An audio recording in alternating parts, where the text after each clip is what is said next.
মাঠে ঘাটে নয়, এবার বইমেলা অনুষ্ঠিত হচ্ছে একেবারে বিদ্যালয়ের ভেতরে, আর তাতেই এবার রীতিমতো উচ্ছ্বসিত ছাত্রীরা। শান্তিপুরে সর্বপ্রথম রাধারানী নারী শিক্ষা মন্দিরে অনুষ্ঠিত হচ্ছে বইমেলা।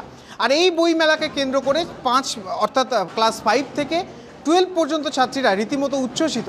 পরীক্ষার পর নতুন করে তারা সারপ্রাইজ পেয়েছে দিদিমণিদের কাছ থেকে, আর তারপরেই স্কুল কামাই করতে তারা চাইছেন না। তার কারণ বইমেলা চলছে স্কুলে, সকাল থেকেই তারা স্কুলে আসছেন এবং বিশিষ্ট সময়ে এই বইমেলাতে উপস্থিত হয়ে তারা বই পড়ছে, বই কিনছে, তৎসহ বই পড়ে কি কি জ্ঞান অর্জন করা যায় তা দিদিমণিদের কাছ থেকে শুনে রীতিমতো বইমেলাকে একেবারে আনন্দ উৎসবে পরিণত করেছে।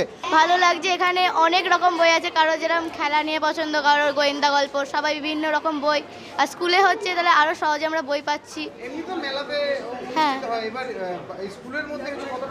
স্কুলের মধ্যে তো আরো আনন্দ, বন্ধুরা আছে।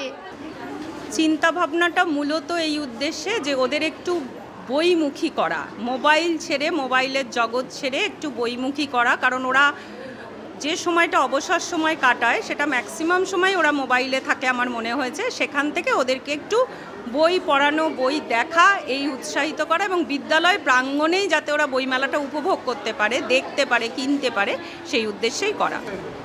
ছাত্রদের ভালো উৎসাহ আছে, ছাত্ররা কেনাকাটা করছে খুব সঞ্চিত পয়সা দিয়ে। ওদের টিফিনের পয়সা বা হাত খরচা বাবা মা যেটুকু দিচ্ছে সঞ্চয় খরচা হচ্ছে, যেটা বাঁচিয়ে ওখান থেকে কিছু বই কেনাকাটা করছে। যে এই বই মেলাকে বিশেষ লক্ষ্য নেওয়া হয়েছে, তার কারণ বর্তমানে বেশিরভাগ ছাত্রছাত্রীরা তারা মোবাইলে আসক্ত থাকে, সেই মোবাইল আসক্ততাকে সরানোর জন্য এই বইমেলার আয়োজন। তবে শান্তিপুরের বুকে সর্বপ্রথম এরকম বইমেলা করে রীতিমতো একেবারে অভিনবত্বের ছোঁয়া দিয়েছে শান্তিপুর রাধারানী উচ্চ বালিকা বিদ্যালয়। আমার শহর শান্তিপুর থেকে রূপম রায়, কলকাতা টিভি।